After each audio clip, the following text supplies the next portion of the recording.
अस्सलाम वालेकुम, बिस्मिल्लाहिर्रहमानिर्रहीम। मेरा नाम है डॉक्टर अफीरा कलीम और अब हम शुरू करने लगे हैं चैप्टर नंबर 4 मैक्रेकन से आरपीडी का। ये है बायोमैकेनिक्स ऑफ आरपीडी। ये एक थोड़ा सा मुश्किल टॉपिक है। इसमें थोड़ा सा हमें ज़्यादा समझना होगा इसके बायोमैकेनिक्स को, ताकि हम समझ सकें कि एक आइडियल आरपीडी जो है वो किस तरीके का बनना चाहिए और उसके कौन कौन से कंपोनेंट्स होने चाहिए जो कि आपकी बायोमैकेनिक्स को फेवर करें और आरपीडी को ऐसा बनाएं कि वो कम से कम जो है वो मूव हो। अच्छा, अब इसमें नीचे आते हैं तो सबसे पहले ऊपर उन्होंने मेंशन किया हुआ है, कहते हैं कि एक आरपीडी को फंक्शनल होने के लिए और यूज़फुल होने के लिए ऐसा होना चाहिए कि वो आपका एक स्टेबल प्रोसेस हो। ठीक है, कोई ऐसा प्रोसेस ना हो जो कि बार बार हिलता हो। ठीक है, लेकिन हमें पता है चूँकि आरपीडी जो है वो रिजिडली अटैच नहीं होता आपके दांतों के साथ, तो थोड़ी बहुत उसके अंदर मूवमेंट आनी ही होती है अंडर द फंक्शनल लोड, यानी कि जब भी चूइंग होगी थोड़ी बहुत मूवमेंट आएगी। उस मूवमेंट को हमने कंट्रोल करना है कि इतनी मूवमेंट हो कि वो आपके फिजियोलॉजिकल टॉलरेंस के अंदर है। अब ये फिजियोलॉजिकल टॉलरेंस क्या होता है? कहते हैं कोई भी ऐसा मैकेनिकल स्टिमुलस जो कि आपका टिश्यू रेजिस्ट कर सके विदाउट डिस्ट्रप्शन और ट्रॉमा, जो है वो आपका फिजियोलॉजिकल टॉलरेंस है। यानी कि आपकी जब भी मूवमेंट होगी तो मूवमेंट का प्रेशर किसके ऊपर जाएगा, मूवमेंट का स्ट्रेन किसके ऊपर जाएगा? कहते हैं आपका स्ट्रेस मूवमेंट का स्ट्रेस जो है वो आपके दांतों के ऊपर जाएगा और टिश्यू के ऊपर जाएगा जो कि प्रोस्थेसिस के साथ कांटेक्ट में है। अगर ये स्ट्रेस जो है फिजियोलॉजिकल टॉलरेंस के अंदर रहेगा तो उनकी डिस्ट्रप्शन नहीं होगी, लेकिन अगर ये ट्रॉमा जो है वो अगर ये स्ट्रेस जो है बढ़ जाएगा तो आपके टिश्यूज़ का और आपके टूथ का जो है वो ट्रॉमा हो जाएगा। किस तरीके से होगा कि जो आपकी एल्वेओलर रिज होगी उसकी एक तरीके से रिसेशन होने लग जाएगी, वो और ख़राब होने लग जाएगी, तो अल्टीमेटली आपकी प्रोसेसेस की मूवमेंट बढ़ती से बढ़ती ही चली जाएगी और ये सब प्रोसीजर जो है वो एक तरीके से नेगेटिव फीडबैक साइकिल बन जाएगा। और दांतों की क्या होगी? अगर अबटमेंट मूव होने लग जाएगी प्रोसेसेस की मूव होने से, तो अल्टीमेटली जो है वो टूथ लॉस भी हो सकता है। तो जो भी आपकी मूवमेंट हो वो हमने कोशिश करनी है कि आपकी फिजियोलॉजिकल टॉलरेंस को एक्सीड ना करे, ऐसा आपने प्रोसेसेस बनाना है। अच्छा, नीचे जो है यही बात लिखी हुई है। कहते हैं ये जो स्ट्रेस होगा ये क्या करेगा? आपके सपोर्टिंग टिश्यूज़ पे स्ट्रेन डालेगा और स्ट्रेन की वजह से क्या होगा कि आपकी लोड डिस्प्लेसमेंट हो जाएगी टीथ की और टिश्यू की। टिश्यू यानी कि एल्वेओलर रिज वाले टिश्यू की बात करें और टीथ तो हमारे जो है।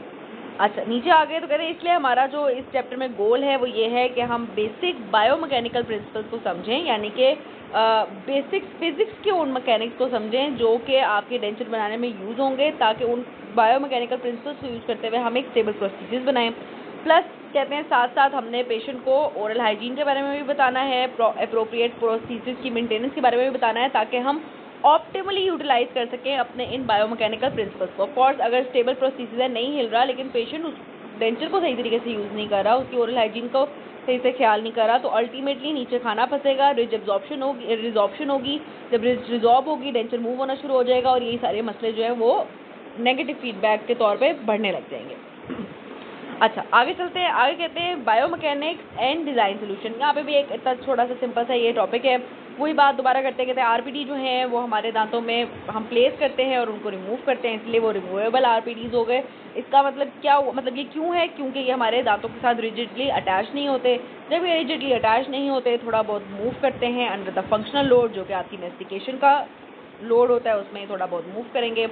तो हमने क्या करना है? हमने करना है इन पॉसिबल मूवमेंट्स को एक तो हमने अंडरस्टैंड करना है। इस चैप्टर में मेनली जो हमने बहुत इंपॉर्टेंट डेप्थ में जाके चीज़ें पढ़नी है वो यही पढ़नी है कि कौन कौन सी मूवमेंट्स आरपीडी करता है, ठीक है, और उन मूवमेंट्स को किस तरीके से रोक सकते हैं। ये दो चीज़ें हमने इसके अंदर डीपली जाके अंडरस्टैंड करनी है, ठीक है। पॉसिबल मूवमेंट्स एक तो हमने समझनी है, दूसरी हमने देखना है कि हमने कौन सा इस तरीके का आरपीडी डिज़ाइन करें जिसके कॉम्पोनेंट पार्ट्स किस तरीके के हों कि जो आपकी मूवमेंट को कंट्रोल कर सकें, ठीक है। जो हमारा कास्ट पार्शियल डेंचर बनेगा उसके कंपोनेंट्स किस किस जगह पे कैसे कैसे कंपोनेंट्स दें कि वो ये मूवमेंट सारी मूवमेंट्स को जो है वो रोक सके। और नीचे आ जाएं, फिर कहते हैं जब हमने फिर क्या करना है? अल्टीमेटली हमने एक डिज़ाइन जो है वो ड्राइव करना है, उसकी रैशनैले निकालना है, यानी कि उसको हमने चूज़ करना है। और ये हमने कैसे चूज़ करना है? हमने डीपली एनालाइज करके अपनी ओरल कैविटी को, यानी कि जो भी पेशेंट है उसकी ओरल कंडीशंस को आपने देखना है, जो कि हर मुंह में हर पेशेंट की डिफरेंट कंडीशंस होंगी।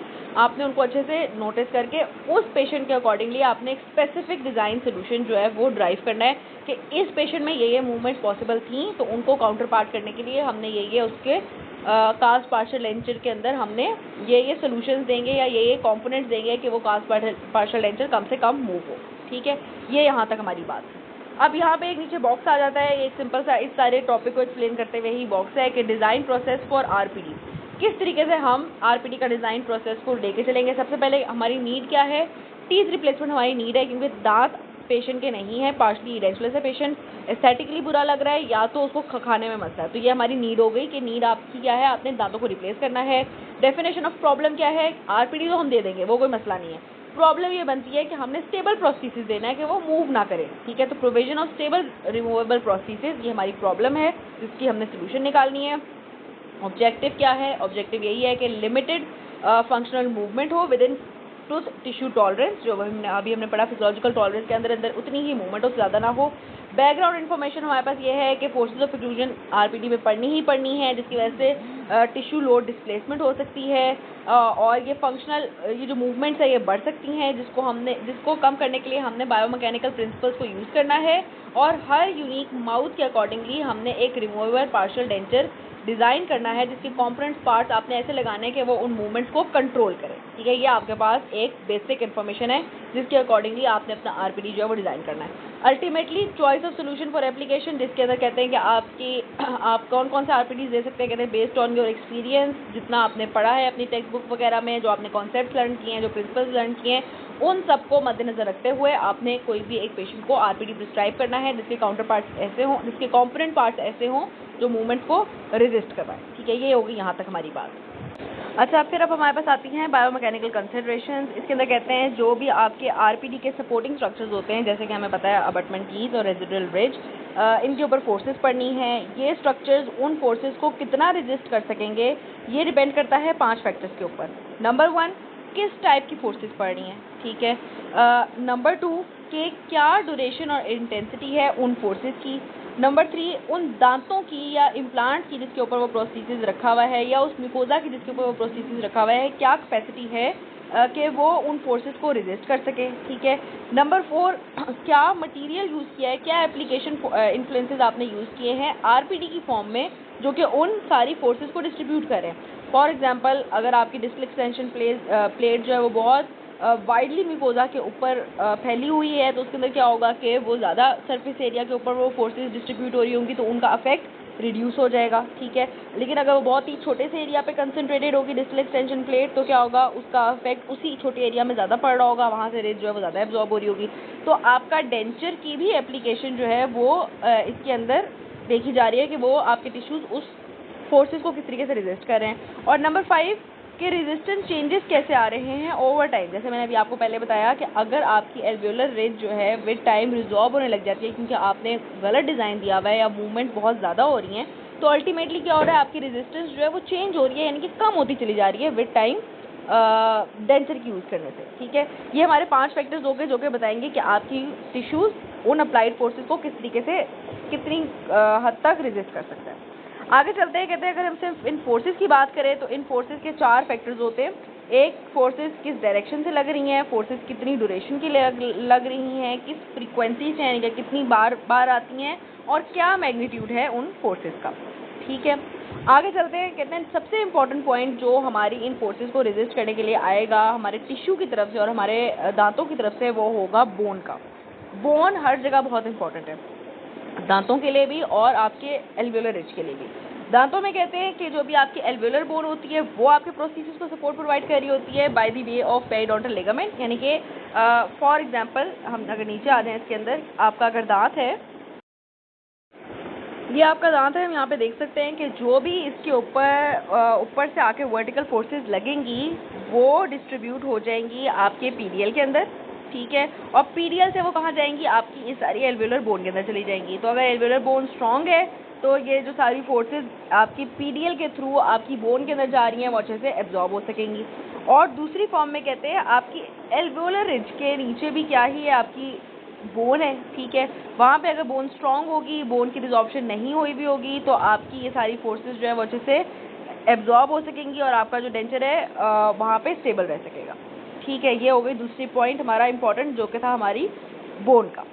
अच्छा, अब नेक्स्ट कहते हैं कि अगर आपकी ये जो पोटेंशियली डिस्ट्रक्टिव फोर्सेस हैं, अगर हम इनको मिनिमाइज कर लें और फिजियोलॉजिकल स्ट्रक्चर टॉलरेंस के अंदर ले आए, तो क्या होगा, पैथोलॉजिकल चेंजेस नहीं आएंगे, ठीक है, जो कि हमारी रिक्वायरमेंट है।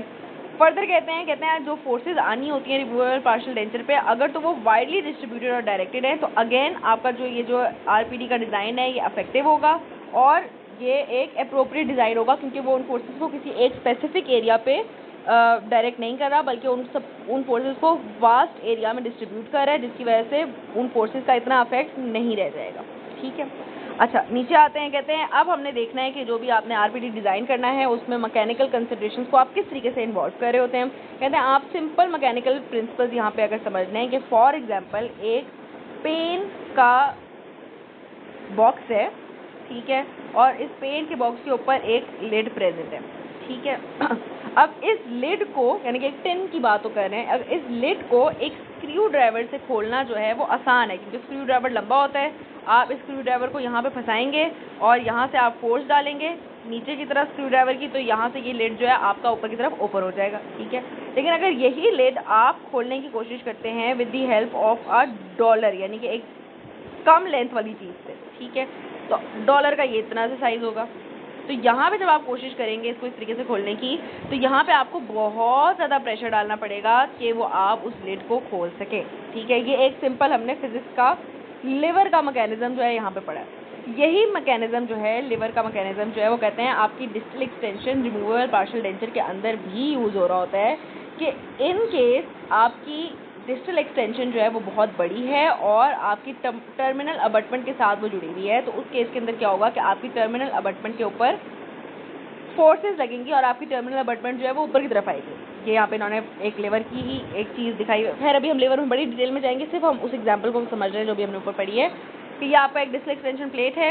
यहाँ पे जब आपकी च्युइंग की फोर्सेज लगेंगी, ठीक है, तो यहाँ से ये जो आपकी अबटमेंट है ये ऊपर की तरफ आएगी, सॉरी क्लास जो है ऊपर की तरफ आएगा, प्लस ये आपकी अबटमेंट को टिपिंग इफेक्ट डालेगा कि ये अबटमेंट भी ऊपर की तरफ आएगा, ठीक है। और जितना या आपका डिस्टल एक्सटेंशन प्लेट लंबी होती चली जाएगी, उतना ज़्यादा आपकी अबटमेंट टीथ के लिए ये डेट्रीमेंटल होती चली जाएगी, ठीक है। ये बात इसके अंदर हो गई। तो जितनी ये छोटी होगी उतनी ही हमारे लिए ये सिचुएशन जो है ठीक रहेगी। इसको काउंटर एक्ट करने के लिए हम एक और चीज़ कहते हैं अगर हम एंड पे एक इम्प्लांट दे दें इस पॉइंट पे, तो ये जो सारा इफेक्ट बन रहा था कि यहाँ पे लोड पड़ेगा तो यहाँ से ये अबटमेंट की टिपिंग होगी और ये आपकी इसकी क्लास की टिपिंग होगी, इस चीज़ को हम क्या कर सकते हैं, काउंटर एक्ट कर सकते हैं, इस चीज़ से हम बच सकते हैं, ठीक है। ये चीज़ उन्होंने यहाँ पे भी बताई हुई है। कहते हैं यूज़ ऑफ डेंटल इम्प्लांट से क्या होगा, कहते हैं इस केस के अंदर in such case reduces and may eliminate the opportunity for such force magnification, ठीक है। जो फोर्सेस पड़ रही थी अबटमेंट पे, इसको हम रिड्यूस कर सकते हैं अगर यहाँ पे हम एक इम्प्लांट दे दें।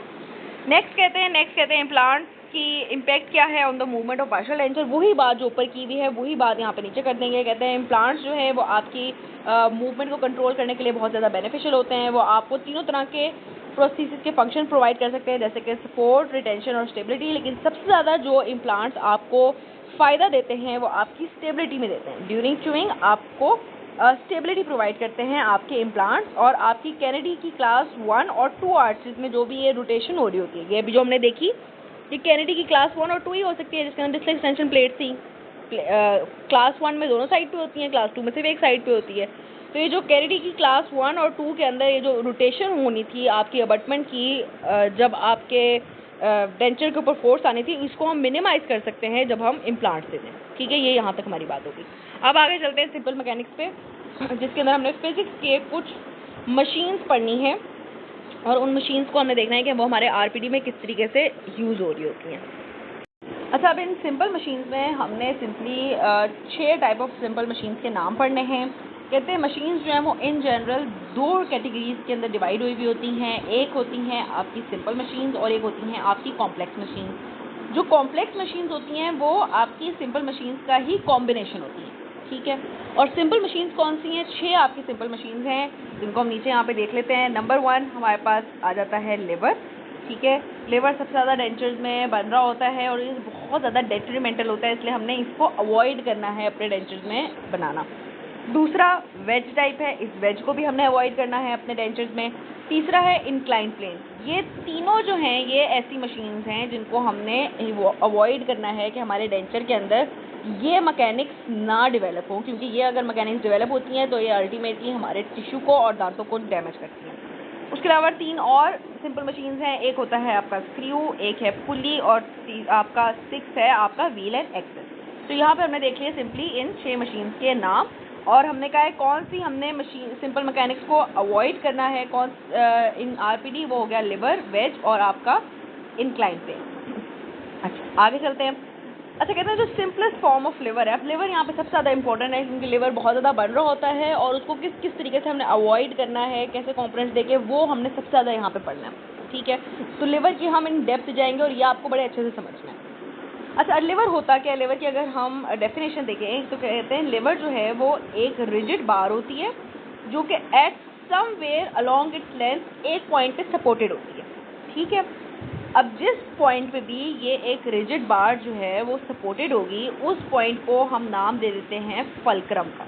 यहाँ पे ये बीच में है इसका फल्क्रम। ठीक है, कहते हैं जो सपोर्ट पॉइंट होता है लिवर का उसको हम फल्क्रम कह सकते हैं। ये जो सपोर्ट पॉइंट है इसके ऊपर आपकी ये रिजिड बार जो है वो रेस्ट भी कर रही हो सकती है, जैसे इस केस के अंदर है, या ये रिजिड बार जो है ऊपर से हैंग भी हो सकती है इस सपोर्ट पॉइंट से। ठीक है, तो ये जो सपोर्ट दिस पॉइंट से भी ये आपकी रिजिड बार सपोर्ट हो रही है, ये या तो इसके नीचे हो सकता है, इसके ऊपर रेस्ट कर रही होगी, या सपोर्टेड फ्रॉम अबव, या ऊपर से इसको एक सपोर्ट आई भी होगी। ठीक है, और इस सपोर्ट पॉइंट को हमने नाम दे दिया है फल्क्रम, और ये इस फल्क्रम के अराउंड आपका ये जो रिजिड बार है ये मूव करता है। ये फल्क्रम जो है ये एक तरीके का आपका एक हम कह देते हैं एक फिक्स पॉइंट है। ठीक है, आगे चलते हैं। इस लिवर को ज़रा हम थोड़ा सा इन डेप्थ पहले समझ लेते हैं, फिर हम इस टॉपिक को और आगे पढ़ेंगे ताकि हमें वो वाले जो भी पॉइंट्स यहाँ पे आ रहे हैं उनको हम बेहतर तरीके से समझ सकें। अच्छा यहाँ पे ना फिर हमारे पास आ जाती हैं कि हमारे पास जो लिवर होते हैं ना वो होते हैं हमारे पास 3 क्लासेस होती हैं लिवर की। ये अगेन आपको अच्छे से ये पॉइंट्स जो हैं याद करने समझने।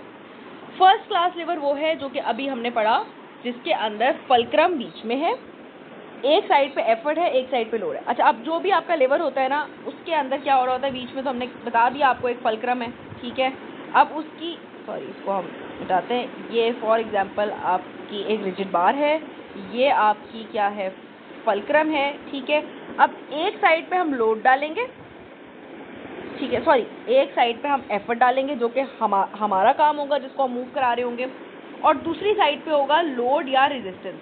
लोड या रेजिस्टेंस से मुराद है कि एक यहाँ पे कोई एक ऐसा पॉइंट होगा जो कि फिक्स है, लेकिन जितनी हम यहाँ से एफर्ट डालते चले जाएंगे, अगर हमारी एफर्ट एक्सीड कर जाएगी तो ये लोड और रेजिस्टेंस जो है यहाँ से उड़ जाएगा। बिल्कुल एक सिंपल सी बात है, और इसके अंदर एग्जांपल में हमारे पास सीसॉ आ जाता है। ठीक है, अब ये जो सबसे पहले डेंचर दिखाया हुआ है ये हमारा एक फर्स्ट क्लास का डेंचर है।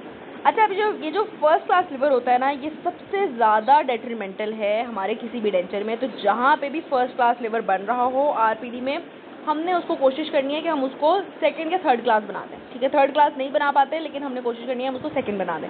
वो कैसे करते हैं वो भी अभी हम देखेंगे। अच्छा ये सबसे पहले हमारी हो गई पहली टाइप जिसके अंदर फल्क्रम बीच में था।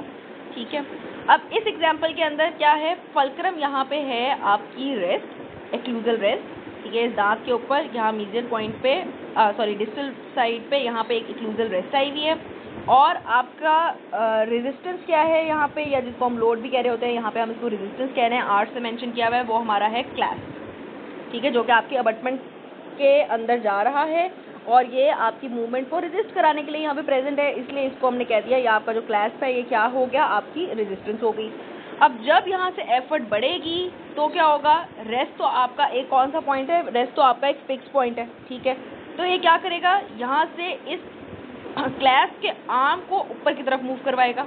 ठीक है, जब ये क्लैस्प के आर्म को ऊपर की तरफ मूव कराएगा तो आपके दांत की टिपिंग होगी और आपका दांत जो है यहाँ से उसके टिश्यूज जो है लूज होने लग जाएंगे और अल्टीमेटली इस दांत का लॉस हो सकता है इस फर्स्ट क्लास लिवर के अंदर।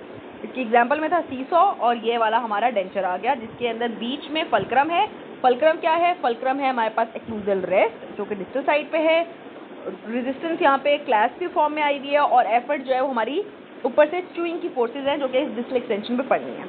अब आते हैं हम अपने सेकेंड क्लास ऑफ लिवर के ऊपर। सेकेंड क्लास लिवर के अंदर आपका बीच में आ जाना है आपकी रेस्ट, जिसको हम यहाँ पे क्या कहते हैं, नॉट रेस्ट तो आपका फल्क्रम है, यहाँ पे बीच में आ जाना है आपका बार टाइप का क्लैस्प, और ये आपकी यहाँ पे रेजिस्टेंस है। ठीक है, यानी कि आर अब बीच में आ गया जो कि आपकी रेजिस्टेंस थी जो कि दांत के साथ जुड़ी है, और ये बार टाइप का आपका क्लैस्प है। फल्क्रम जो है वो आपकी आगे चली गई और ये आपकी एक मीजियल साइड पे आपकी रेस्ट है। ठीक है, इस डेंचर के अंदर आपकी जो रेस्ट है वो मीजियो-ओक्लूजल साइड पे होगी। ऊपर जो थी हमारी रेस्ट थी आपकी डिस्टो-ओक्लूजल साइड पे। ठीक है, रेस्ट की मैं यहाँ पे पिक्चर लगा दूंगी ताकि आपको रेस्ट भी समझ आ जाए कि ये एक्लूजली एक डेंचर का पार्ट होता है, कॉम्पोनेंट होता है जो कि आपके एक्लूजल सर्फेस पे प्रेजेंट होता है। अब इस केस के अंदर चूंकि आपकी रेजिस्टेंस बीच में आ गई हुई है और आपका फिक्स पॉइंट ये वाला है, तो इस केस के अंदर आपके इस डेंचर की जो मूवमेंट है वो थोड़ी सी रेजिस्ट हो जाएगी, थोड़ी सी मुश्किल हो जाएगी। इसके एग्जाम्पल में हमारे पास दो एग्जाम्पल्स होती हैं। एक हमारे पास ट्रॉली की एग्जाम्पल होती है, एक हमारे पास नट क्रैकर की एग्जाम्पल होती है। नट क्रैकर की मैं यहाँ पे पिक्चर लगाऊंगी तो आप देख सकेंगे कि नट क्रैकर के अंदर जब हम उसकी साइड्स को प्रेस कर रहे होते हैं, यानी कि अपना उस जगह पे हम लोड डाल रहे होते हैं, तो बीच में आपकी रेजिस्टेंस प्रेजेंट होती है, नट प्रेजेंट होता है, और उसके आगे उसकी फल्क्रम वाला पॉइंट होता है जो कि फिक्स पॉइंट होता है। तो वहाँ पे हमें बहुत ज़्यादा फोर्स लगानी पड़ेगी ताकि वो नट जो है वो क्रैक। ठीक है, इस केस के अंदर भी आपकी जो फोर्स यहाँ पे पड़ रही है वो आपकी, ये हमने एक मैग्जिला का डिस्टल एक्सटेंशन प्लेट दिखाई हुई है। फोर्सेस यहाँ पे आपकी ग्रेविटी की पड़ रही हैं कि डेंचर जो है वो आपका ग्रेविटी के अंडर जो है वो नीचे आने की कोशिश कर रहा है। नीचे आने की कोशिश में इसका फल्क्रम जो है इसका फिक्स पॉइंट है और रेजिस्टेंस जो है वो बीच में प्रेजेंट है। इस केस में आपका क्या हो जाएगा, डेंचर की मूवमेंट थोड़ी बेहतर होगी, कम होगी एज कम्पेयर टू जो आपकी फर्स्ट क्लास में हुई थी। तो जहाँ पे भी आपकी फर्स्ट क्लास बन रही हो हमने उसको सेकंड क्लास बना देनी है। सेकंड क्लास बनाने के लिए हम क्या करेंगे, बहुत ही सिंपल सा पॉइंट है, हमने मीजियर ओक्लूजल रेस्ट देने के बजाय हमने डिस्टो ओक्लूजल रेस्ट दे देनी है, और इस तरह का क्लास सर्कमफेरेंशियल क्लास देने के बजाय हमने एक बार टाइप का क्लास दे देना है। ठीक है, तो इससे हम फर्स्ट क्लास को सेकेंड क्लास के अंदर कन्वर्ट कर लेंगे विच इज़ प्रेफरेबल। अच्छा, अब क्या हुआ, थर्ड क्लास पे आते हैं। थर्ड क्लास के अंदर एफर्ट जो है वो बीच में आ जाएगी। ठीक है, इस स्पेसिफिक एग्जांपल में ही ये हमारी थर्ड क्लास बन रही होती है, और ये कौन सी टाइप है, ये हमारी कैनेडी की क्लास 3 है। आपको याद होगा कैनेडी की क्लास 3 में मैंने बताया था दोनों साइड पे इंटीरियरली और पोस्टीरियरली दांत जो है प्रेजेंट होते हैं, डिस्टल एक्सटेंशन प्लेट नहीं है। यहाँ पे एक साइड पे हमारे पास रेस्ट प्रेजेंट है एक दांत के ऊपर, दूसरी तरफ हमारे दांत के ऊपर हमारे पास एक क्लास प्रेजेंट है, और बीच में यहाँ पे जो एफर्ट है वो in the form of sticky food है। यानी कि अगर हम कुछ चिंगम खाते हैं तो चिंगम अगर हम खाएंगे या कुछ स्टिकी फूड खाएंगे तो जब दांत को बंद करके खोलेंगे तो इस दांत के ऊपर की तरफ एफर्ट लगेगी। ठीक है, ऊपर की तरफ दांत के ऊपर फोर्स लगेगी क्योंकि आप चिंगम खा रहे हैं तो ये डेंचर ऊपर की तरफ पुल आउट हो रहा है। ठीक है, और दोनों साइड पे इसकी सपोर्ट है एक तरीके से, एक तरफ इसको क्लास मिला हुआ है, एक तरफ इसके ऊपर रेस्ट है जो कि हमारा फिक्स्ड पॉइंट है जो कि फल्क्रम है। ठीक है, तो ये हमारे पास हो गई थर्ड क्लास लिवर जिसके अंदर आपकी एफर्ट बीच में आ जाती है। अब इन तीनों को याद करने का एक बहुत ही सिंपल सा निमोनिक है जो कि है फ्री। फ्री के अंदर एफ जो है फल्क्रम, वो फर्स्ट क्लास लिवर के अंदर फल्क्रम बीच में होती है। आर में हो गया हमारे पास रेजिस्टेंस जो आपका सेकंड क्लास होती है, सॉरी मेरा पेन काम करना बंद करके, जो हमारी सेकंड क्लास होती है उसके अंदर क्या होता है, आपकी रेजिस्टेंस बीच में होती है। ठीक है, जो कि अभी हमने देखा हमारा बार टाइप क्लास बीच में आ गया था। और जो आपकी थर्ड क्लास होती है उसके अंदर आपकी एफर्ट बीच में होती है जो कि इस केस के अंदर एफर्ट स्टिकी फूड की फॉर्म में आपकी बीच में। ठीक है, ये हमारी 3 क्लासेस हो गई लिवर की, और ये काफ़ी इंपॉर्टेंट थी समझना क्योंकि इनके ऊपर क्वेश्चन आता है और ये हमें अच्छे से समझनी है इन लिवर्स की डेंचर की हद तक ये कहाँ कहाँ कैसे कैसे यूज़ हो रही होती है। अच्छा, अब आगे चलते हैं। अच्छा, अब कहते हैं कि जो भी, अब दोबारा से हम ये चीज़ें हमने ज़रा आगे पढ़ ली हैं। ठीक है, अब जो हम टेक्स्ट में देखते जाते हैं कहाँ कहाँ हमें कैसे कैसे चीज़ों की ज़रूरत पड़ती है। कहते हैं रोटेशनल मूवमेंट होती है आपकी extension based type of RPD के अंदर, यानी कि ये जो अभी मैंने आपको क्लास 1 दिखाई थी ना, जिसके अंदर एक्सटेंशन बेस एक साइड पे थी और फिर अबटमेंट दांत आ रहा था, जब भी उसके ऊपर मूवमेंट पड़ेगी वो ऊपर वाली, ठीक है, उस मूवमेंट को हम कह रहे होते हैं रोटेशनल मूवमेंट आपके अबटमेंट दांत की।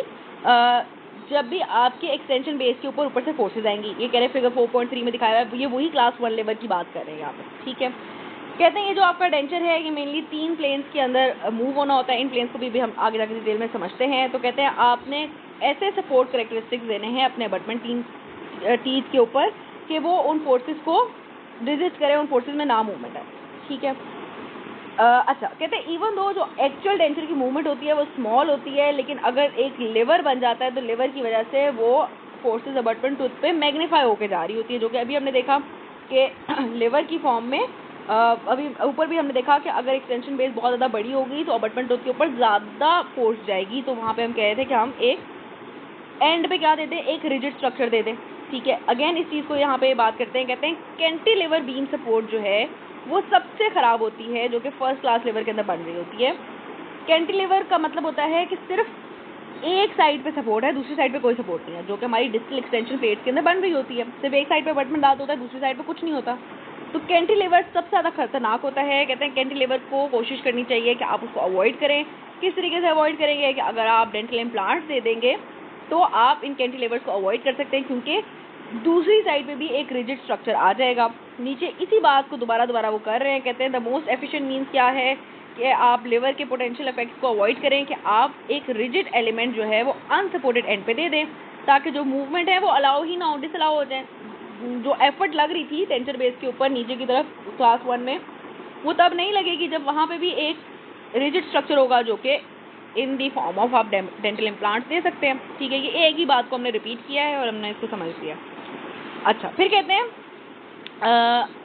टूथ जो है वो वर्टिकली डायरेक्टेड फोर्सेस को अच्छे से टॉलरेट करता है as compare to non vertical forces, क्योंकि जब हमारे पास सारे हमारे दांत प्रेजेंट होते हैं, हम सिर्फ चूइंग वाली मूवमेंट मोस्टली कर रहे होते हैं, किसी किस्म की लेटरल फोर्सेस दांत पे ज़्यादा नहीं पड़ी होती, हॉरिजॉन्टल टॉर्किंग फोर्सेस हमारे दांत पे नहीं पड़ी होती। तो हमारा दांत इसी तरीके से डिज़ाइंड है कि वो वर्टिकल फोर्सेस को ईजिली रेजिस्ट करे as compare to non vertical या आपकी जो टॉर्क और हॉरिजॉन्टल फोर्सेस होती हैं। लेकिन जब हमारे दांत के ऊपर डेंचर लगता है तो दांत के ऊपर ये टॉर्किंग फोर्सेस भी आती हैं, हॉरिजॉन्टल फोर्सेस भी आती हैं। ठीक है, जो कि हमारा दांत अच्छे से एब्जॉर्ब नहीं कर पाता। नीचे पीडीएल के बारे में भी यही बात बताई हुई है कि हमारे ज़्यादा पीडीएल एक्टिवेट होते हैं जब वर्टिकल फोर्सेस पड़ती हैं, और कोई खास पीडीएल एक्टिवेट नहीं होते जब नॉन वर्टिकल फोर्सेस पड़ती हैं, जिसकी वजह से नॉन वर्टिकल फोर्सेस की वजह से दांत जो है वो लूजन आउट हो सकता है। ठीक है, अच्छा नीचे देखते हैं। अच्छा, ये टॉपिक अब हमारा ख़त्म हो गया। अब हम आगे चलते हैं। आगे अब हमने देखनी है पॉसिबल मूवमेंट जो हैं पार्शियल डेंचर के अंदर होती हैं। ठीक है, ये हमने ये भी हमने बड़े अच्छे से डेप्थ में जाके टॉपिक समझना है, क्योंकि हम जब मूवमेंट्स ऑफ पार्शियल डेंचर को समझ सकेंगे तभी हम ये बात समझ सकेंगे कि कैसे हम उन मूवमेंट्स को रोक सकते हैं। ठीक है, अच्छा इसको समझने के लिए हमने पहले ना अपने बॉडी के या मैंडिबल के हमने कुछ एक्सिस और प्लेन्स को समझना है। इसमें सबसे पहले हमारे पास एक प्लेन आता है जो कि होता है हमारा फ्रंटल प्लेन। फ्रंटल प्लेन वो वाला प्लेन होता है जो कि हमारी बॉडी को 2 हाफ्स में डिवाइड करता है, इंटीरियरली और पोस्टीरियरली। ठीक है, और इस फ्रंटल प्लेन के दरमियान में से जो एक्सिस मूव कर रहा होता है उसको हम कहते हैं सैजिटल एक्सिस, क्योंकि ये एक्सिस पास कर रहा होता है इंटीरियरली और पोस्टीरियरली। ठीक है, अब ये प्लेन्स और ये एक्सिस क्यों यहाँ पे समझना ज़रूरी है, क्योंकि जब हमने मूवमेंट्स की बात करनी है ना, तो हमने बताना है कि हमारे डेंचर की 3 प्लेन्स के अंदर मूवमेंट हो रही होती है।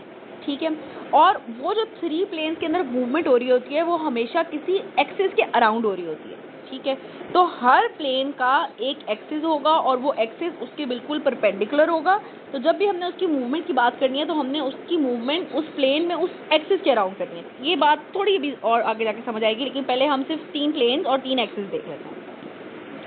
पहला हो गया फ्रंटल प्लेन, जो कि आपकी बॉडी को एंटीरियरली और पोस्टीरियरली डिवाइड कर रहा था। इसके दरमियान में से जो एक्सिस गुजरता है वो है आपका सैजिटल एक्सिस। दूसरा आपका आता है ट्रांसवर्स प्लेन। ट्रांसवर्स प्लेन वो होता है जो कि आपको ऊपर, आपकी बॉडी को ऊपर और नीचे यानी कि अपर पार्ट और लोअर पार्ट के अंदर डिवाइड कर रहा होता है। इसके दरमियान में से जो आपका एक्सिस गुजरता है वो होता है आपका लॉन्गिट्यूडनल, या इसको हम वर्टिकल एक्सिस भी कह रहे होते हैं, क्योंकि ये ऊपर से नीचे सीधा आ रहा है तो इसको हम वर्टिकल एक्सिस भी कह रहे होते हैं। और तीसरा प्लेन होता है आपका सैजिटल प्लेन। सैजिटल प्लेन जो कि आपकी बॉडी को राइट और लेफ्ट में डिवाइड कर रहा है।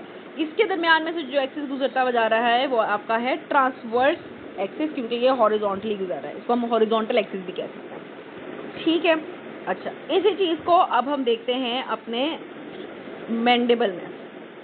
ठीक है, यहाँ पे इन्होंने तीनों टाइप की मूवमेंट जो है वो एक्सप्लेन की हुई है। मैं कोशिश करूँगी कि आपको ये मूवमेंट्स अच्छे से एक्सप्लेन कर सकूँ। ये बहुत इंपॉर्टेंट टॉपिक है यहाँ पे समझने वाला।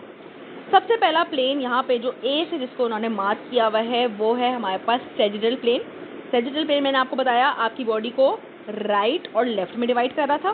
ठीक है, सैजिटल प्लेन के अंदर से जो एक्सिस गुजरता हुआ जा रहा है वो कौन सा है, वो है आपका ट्रांसवर्स एक्सिस, या इसको हम हॉरिजॉन्टल एक्सिस कह रहे होते हैं। ठीक है, यूं करके गुजरता हुआ जा रहा होगा। अब मूवमेंट जो है वो होनी है सैजिटल प्लेन में, ठीक है। एंटीरियरली और पोस्टीरियरली आपकी ये मूवमेंट होनी है सैजिटल प्लेन के अंदर, और इस across which axis, across the transverse axis, इस ट्रांसवर्स एक्सिस के ऊपर ही आपका अराउंड आपका डेंचर घूमेगा।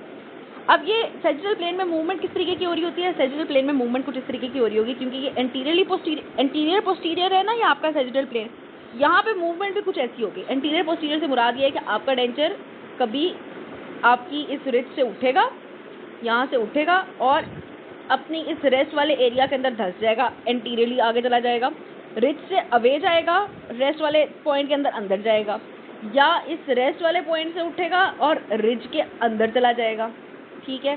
तो एंटीरियरली पोस्टीरियरली इस तरीके से आपका डेंचर कभी पीछे से उठ जाता है, अंदर चला जाता है आगे से, और कभी आगे से उठ जाता है, पीछे चला जाता है आपके एल्वियोलर रिज के अंदर। तो ये हो गई सैजिटल प्लेन की मूवमेंट। इसको अपने आप हाथ से भी करके देख सकते हैं। आगे की तरफ आप अपने हाथ को पहले नीचे ले जाएं और फिर पीछे की तरफ अपने हाथ को नीचे ले जाएं। तो एंटीरियर पोस्टीरियरली या सैजिटल प्लेन के अंदर आपका डेंचर जो है वो एल्वियोलर रिज के ऊपर मूव हो रहा होगा। जब भी आपका ये डेंचर एल्वियोलर रिज के अंदर जाता है, ठीक है, जब एल्वियोलर रिज के अंदर की तरफ धंसेगा तो इसको हम कहेंगे आपके टिश्यू की डिस्प्लेसमेंट हो रही है, क्योंकि वो अंदर जा रहा है। और जब भी आपका डेंचर यहाँ से उठ जाएगा, आगे की तरफ हो जाएगा, तो इसको हम कहते हैं कि आपका डेंचर जो है वो डिसलॉज हो रहा है, ठीक है।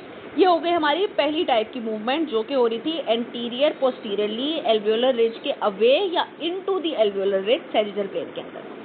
अच्छा, नेक्स्ट हमारा प्लेन आता है फ्रंटल प्लेन। फ्रंटल प्लेन क्या करता था? आपके बॉडी को एंटीरियरली और पोस्टीरियरली दो में डिवाइड कर रहा था, और हाँ, एंटीरियरली और पोस्टीरियरली दो में डिवाइड करता था, और इसके अक्रॉस जो आपका एक्सिस गुजर रहा होता है वो आपका होता है सैजिटल एक्सिस, ठीक है। सैजिटल एक्सिस यूँ आगे से पीछे आने वाला एंटीरियर पोस्टीरियरली आ रहा था।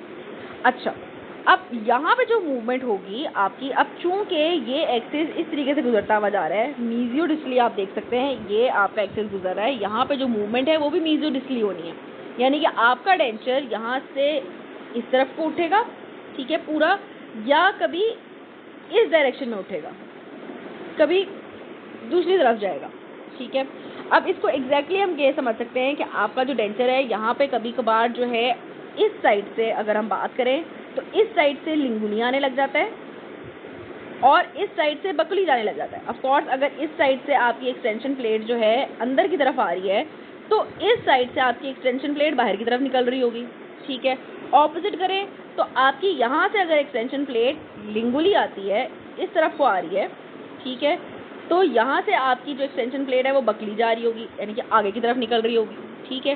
तो इस प्लेन के अंदर जो मूवमेंट होनी है, चूंकि ये फ्रंटल प्लेन आपका इस डायरेक्शन में है, मीजियो डिस्टली क्रॉस कर रहा है, मिड लाइन को क्रॉस करता हुआ जा रहा है, तो यहाँ पे जो आपकी डेंचर की मूवमेंट होगी वो एक तरीके से राइट लेफ्ट करके हो रही होगी, बक्को लिंगुली हो रही होगी। आपका डेंचर इस डायरेक्शन में या तो फुली मूव करता हुआ जा रहा होगा या इस डायरेक्शन में मूव करता हुआ जा रहा होगा। अगर एक साइड लिंगुल जा रही है, दूसरी साइड बकली बाहर जा रही होगी। अगर ये वाली साइड लिंगुली अंदर आ रही है तो ये वाली साइड बाहर जा रही होगी, ठीक है। ये हो गई आपकी movement across the frontal plane. और लास्ट आपका आता है ये आपका हॉरिजॉन्टल प्लेन, या इसको हम एक और नाम दे रहे थे अभी, ट्रांसवर्स प्लेन भी इसको हम कह रहे थे, ठीक है। और इसके अक्रॉस जो आपकी एक्सिस होगा वो होगा आपका वर्टिकल एक्सिस, जो कि सीधा ऊपर जा रहा था। अब यहाँ पे जो आपकी मूवमेंट होगी वो होगी आपकी रॉकिंग मूवमेंट होगी हॉरिजॉन्टली, यानी कि इस तरफ से डेंचर अंदर धंसेगा और इस तरफ से डेंचर उठने लग जाएगा, ठीक है। ये आपकी हॉरिजॉन्टल मूवमेंट है, रॉकिंग मूवमेंट है, right to left rocking movement. इस तरफ से अगर डेंचर अंदर जा रहा है तो यहाँ से डेंचर उठ जाएगा, अगर इस साइड से डेंचर अंदर जा रहा है तो यहाँ से डेंचर उठ जाएगा, ठीक है। ये आपके हॉरिजॉन्टल प्लेन के अंदर मूवमेंट है, जो कि एक टाइप की रॉकिंग मूवमेंट है। ये हॉरिजॉन्टल प्लेन के अंदर हो रही है, अंदर बाहर आपका डेंचर हो रहा है, इनटू द एल्वियोलर रिज जा रहा है एक साइड पे, तो दूसरी साइड से away from the alveolar ridge जा रहा है। अगर एक साइड पे इनटू द रिज होगा तो दूसरी साइड से अवे फ्रॉम द रिज होगा। रॉकिंग मूवमेंट हॉरिजॉन्टल प्लेन में across the vertical axis. Across the vertical axis यहाँ पे इंपॉर्टेंट पॉइंट है, क्योंकि हम ए से और बी में, ए और सी में इसी तरीके से इसको हम डिफ्रेंशिएट कर सकते हैं, क्योंकि ए और सी में इस तरीके से मूवमेंट, वहाँ पे भी अवे और इनटू द रिज थी, लेकिन वहाँ पे जो अवे और इनटू द रिज थी वो सैजिटल प्लेन में थी, एंटीरियर पोस्टीरियरली थी। ये वहाँ पे भी ये इनटू द रिज जाता था, लेकिन वहाँ पे जो उठने वाला हिस्सा होता था वो उसके आगे होता था, तो ये एंटीरियर पोस्टीरियरली इनटू और अवे फ्रॉम द रिज हो रहा था। लेकिन यहाँ पे जो है ये आपके हॉरिजॉन्टल प्लेन में मूवमेंट है, तो यहाँ पे एक साइड जो है वो अंदर जा रही है, तो दूसरी साइड ऊपर आ रही है आपके टेंशन। ठीक है, तो ये अक्रॉस दी वर्टिकल एक्सिस हो रहा है, जो कि आपका ये बिल्कुल ऊपर सीधा, ऊपर से नीचे आ रहा होता है सीधा एक्सिस। ठीक है, क्योंकि ये उस प्लेन में आपकी मूवमेंट है। तो ये हो गई हमारे थर्ड टाइप का प्लेन और मूवमेंट। तो ये अभी हमने देख ली कि कौन से 3 प्लेन्स हैं जिसके अंदर ये मूवमेंट हो रही होती है। नीचे आपने टेक्स्ट पढ़ लेना है, यही सारी ऑलमोस्ट बातें हो रही हैं कि 3 आपके जो हैं यहाँ पे प्लेन्स होते हैं। जो पहला प्लेन है, कहते हैं वहाँ पे रोटेशन हो रही है अलोंग दी फल्क्रम लाइन। ये भी एक इंपॉर्टेंट पॉइंट है, फल्क्रम लाइन की डेफिनेशन आपसे पूछ ली जाती होती है। फल्क्रम लाइन कौन सा होता है, कहते हैं आपके मोस्ट पोस्टीरियर अबटमेंट के सेंटर से पास होती हुई एक इमेजिनरी लाइन जाती है, जिसको हम कहते हैं फल्क्रम लाइन। ठीक है, ये लाइन मेरी टेढ़ी हो गई, सीधा कर लेते हैं इसको। ये आपकी मोस्ट पोस्टीरियर अबटमेंट्स हैं दोनों साइड पे, इनके सेंटर से पास करती हुई एक इमेजिनरी लाइन जा रही है, जिस इमेजिनरी लाइन के अक्रॉस आपकी क्या हो रही है, आपकी मूवमेंट हो रही है। इस लाइन को हम कहते हैं फल्क्रम लाइन। यही चीज़, ये हमारा क्या है, ये एक्सिस हो गया यहाँ पे। ठीक है, यहाँ पे मैंने आपको बताया था ए का एक्सिस यूं करके आपका गुजरता हुआ जा रहा है। ठीक है, ये कौन सा एक्सिस था, सैजिटल प्लेन में से एक्सिस क्रॉस करता हुआ जा रहा होता है, ट्रांसवर्स एक्सिस। ठीक है, ये आपका ये ट्रांसवर्स या हॉरिजॉन्टल एक्सिस जो है आपका यहाँ पे फल्क्रम लाइन बना रहा है। इसके अक्रॉस जब हमारी मूवमेंट होगी तो वो कैसी मूवमेंट होगी, जो मैंने अभी आपको बताई, यहाँ से नीचे जाएगा डेंचर, तो यहाँ से आपका डेंचर ऊपर की तरफ उठ जाएगा। ठीक है, तो ये हम ए को एक्सप्लेन करते हुए कह रहे हैं, rotation around a fulcrum line passing through the most posterior abutment when the denture base moves vertically towards or away from the supporting residual ridge। ठीक हो गया। बी में रोटेशन हो रही है around the longitudinal axis formed by the crest of the residual ridge. कोई खास और यहाँ पे बात नहीं की, कहते हैं लॉन्गिट्यूडनल एक्सिस के अलॉन्ग जो है यहाँ पे बी में मूवमेंट हो रही है। फ्रंटल का एक्सिस कौन सा था, लॉन्गिट्यूडनल था, यूं करता हुआ जा रहा था, जिसको हम हॉरिजॉन्टल एक्सिस भी कह सकते हैं। और लास्ट में आ जाती है rotation around the vertical axis located near the centre of the arch. तो यहाँ पे वर्टिकल एक्सिस जा रहा होगा फुली ऊपर सीधा, ठीक है, जो कि सेंटर ऑफ द आर्च से गुजरता हुआ जा रहा है, और इसके अराउंड जो है आपकी मूवमेंट हो रही है। डेंचर एक साइड से अंदर और दूसरी साइड से ऊपर हो रहा है। अच्छा, अब आई होप मैंने आपको ये मूवमेंट जो है वो ज़रा अच्छे से एक्सप्लेन कर दी है, क्योंकि ये मूवमेंट्स हमें समझ आएंगी तो ही हम अपनी इन मूवमेंट्स को अपोज कर सकेंगे। अच्छा, अब यहाँ पे टेक्स्ट थोड़ा बहुत साथ साथ पढ़ते चले जाते हैं। कहते हैं जो हम डायरेक्ट रिटेनर्स देते हैं अपने किसी भी डेंचर के अंदर, उनका मेजर फंक्शन ये होता है कि वो आपके डेंचर की वर्टिकल डिस्प्लेसमेंट को मिनिमाइज़ करें। अभी ऊपर जो हमें 3 क्लासेस पढ़ी लेवर की, उसके अंदर direct retainer in the form of class दिया हुआ था हमने। ठीक है, और उसका काम यही था कि वो आपके डेंचर को वर्टिकली डिस्प्लेस नहीं होने दे रहा था, मतलब डेंचर उतरेगा नहीं मुंह से, बेशक उतरेगा नहीं, लेकिन आपके अबटमेंट की रोटेशनल मूवमेंट्स जो है वो कराता रहेगा। नॉन वर्टिकल फोर्सेस जो हैं वो फिर भी एक्ट कर रही होती हैं। नॉन वर्टिकल फोर्सेस या रोटेशनल मूवमेंट फिर भी around the axis distal extension plate में हो रही होती हैं। जो डायरेक्ट रिटेनर है वो सिर्फ आपकी वर्टिकल डिस्प्लेसमेंट को रोक रहा होता है, लेकिन उन मूवमेंट्स को नहीं रोक रहा होता। ठीक है, तो उन मूवमेंट्स को रोकने के लिए हमें कुछ एक्स्ट्रा स्टेबलाइजिंग कंपोनेंट्स देने होंगे, जो कि आपकी इन हॉरिजॉन्टल मूवमेंट्स को रोके, आपकी इन टॉर्क की मूवमेंट्स को रोके। ठीक है, अच्छा आगे चलते हैं। तो कहते हैं the greatest movement possibly found in to the mucosa supported tissue जो है वो आपकी resilience of distal extension supporting tissue पे डिपेंड कर रही होती है। जितना ज़्यादा रिजिलियंट होगा आपका रिज का पार्ट, उतनी ज़्यादा आपका बाकी जो टिश्यूज़ हैं वो कम मूव करेंगे। अगर वो आपका जो रिज का पार्ट है वही बहुत ज़्यादा मूव कर जाता है तो वो ज़्यादा मूवमेंट कराएगा आगे वाले हिस्सों में, क्योंकि एक लिवर इफेक्ट क्रिएट हो जाता है। ठीक है, तो क्या कहते हैं, ये जो आपकी बेस है इसकी क्वालिटी ऑफ टिश्यू पे बहुत ज़्यादा आपकी अमाउंट ऑफ फोर्स कितनी लग रही है वो डिपेंड कर रही होती है। ठीक है, आपकी quality of tissue, accuracy and the extent of the denture base, कितनी एक्यूरेटली आपने डेंचर बेस को वहाँ पे बनाया था, मैयर किया था और वहाँ पे आपने डेंचर बेस बिठाई है, and applied total functional load. तो ये 3 पॉइंट्स हो गए जिनके ऊपर आपकी total amount of functional load कितने पड़ रहे हैं आपकी, उसके ऊपर डिपेंड कर रहा होता है कि आपकी क्वालिटी ऑफ टिश्यू कैसी है, आपका कितनी एक्यूरेटली आपने डेंचर बेस बिठाई हुई है, और कितनी फोर्सेज जो हैं वो अल्टीमेटली उसके ऊपर पड़ रही। ठीक है, अच्छा जी, आगे चलते हैं इसके अंदर। अच्छा, आगे चलते वक्त ना अब यहाँ पे टेक्स्ट में वो आपकी 3 टाइप की मूवमेंट्स आ जाएंगी और उनको किस तरीके से रोकना है वो आ जाएगा। वहाँ तक जाने से पहले एक और पॉइंट है जो हम समझ लेते हैं, फिर वो सिंपल थोड़ा सा ही टेक्स्ट रह जाएगा जो कि हमारा पढ़ने वाला है, जो कि अब हमें इंशाल्लाह ईजिली समझ आ जाएगा। अच्छा, ये वाला पॉइंट ना हम देख लेते हैं। ये मैंने फिगर 8.3 जो है ये आपके चैप्टर 8 से उठाई हुई है। यहाँ पे ये चीज़ हमें समझनी है कि आपका जो लिवर हमने बनाया है उसके अंदर डायरेक्ट रिटेनर क्या काम कर रहा होता है और इनडायरेक्ट रिटेनर क्या काम कर रहा होता है।